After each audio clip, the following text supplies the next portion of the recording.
Okay, starting with, this is going to be exactly as is in the book, okay?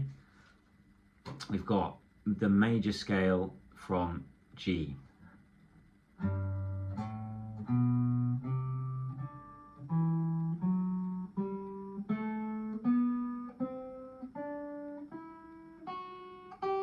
Back down.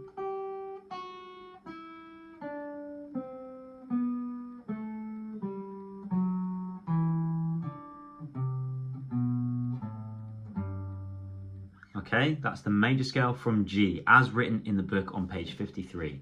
Now we've got the natural minor scale. That's going to be from A. So we've got it here.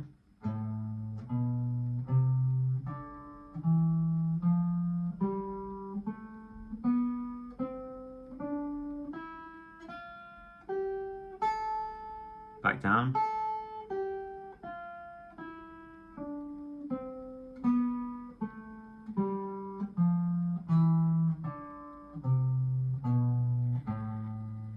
Okay, that's our natural minor scale there.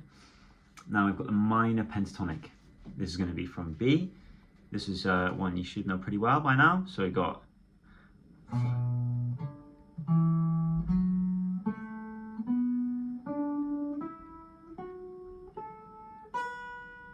back down.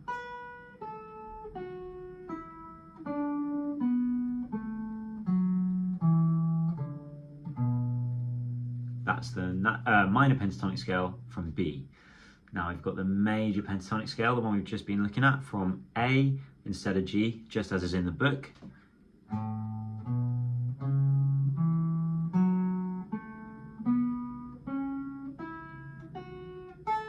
Back down.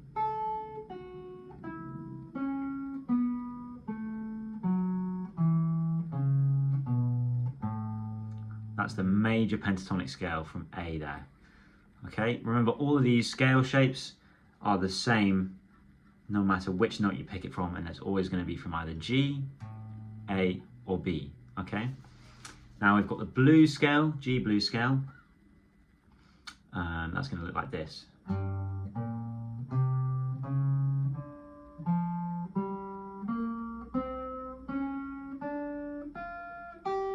Back down.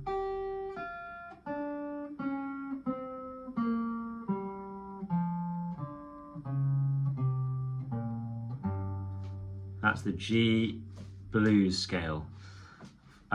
Okay, nice. So there we go. That's all of our major scales, all of our scales there, sorry.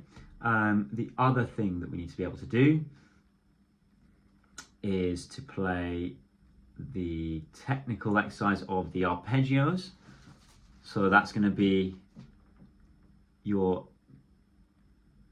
from either G, A, or B again. So that's going to be, let's say, from G here as shown. So we've got the G major pentatonic. That's the G major arpeggio. We've got.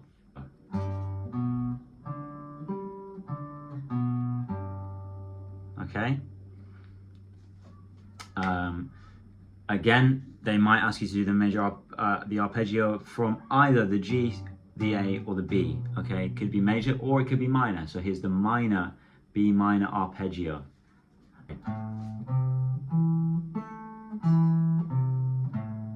There's our B minor arpeggio.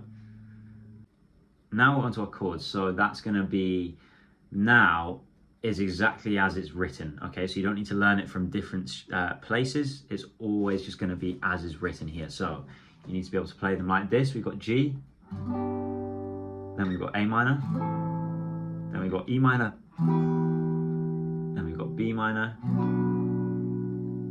then we've got C, then we've got D, and then we've got G. Okay?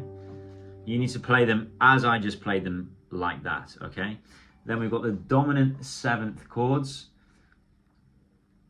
So you need to play them as a dominant seven and then pick them. Okay, so we've got this is your A7. Okay, that's with your middle finger. It's written on the sheet there, so you can see how it's written, but it should look like this with middle and third finger. Okay, so you strum it first, like that. Then we're going to pick the individual notes. There we go. Now we've got C7. That's going to look like this. Okay, so you got third, middle, pinky, first finger like that. Okay, it's like a C, but we put our pinky in there, sneak it underneath. Okay, so you can play it all strum. Then we've got our D7. It's like a D like this, but instead like that. So we've got our middle, first and third finger in this shape here, as shown on the book, page 54.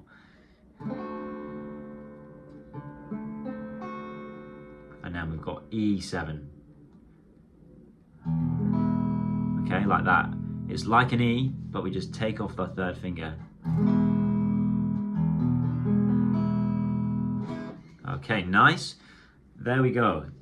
Then, lastly, you've got the Group D riff. Okay, we've looked at this riff before, but just so you've got it, it's going to be like this. You play the riff. This is page 55. So you're going to play the riff as written, and then you're going to use the exact same shape from D here.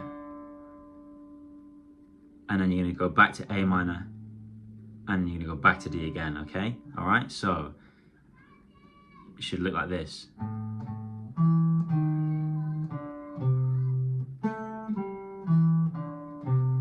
Now from D.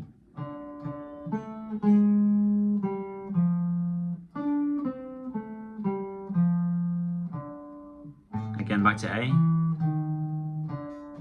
This is the rhythm. And back to D.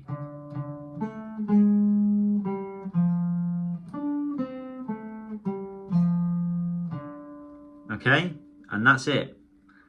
That's all of the technical exercises, okay? Groups A through to D, all right? So make sure you have a go at those and you're just familiar with those technical exercises, all right? And that is all for now.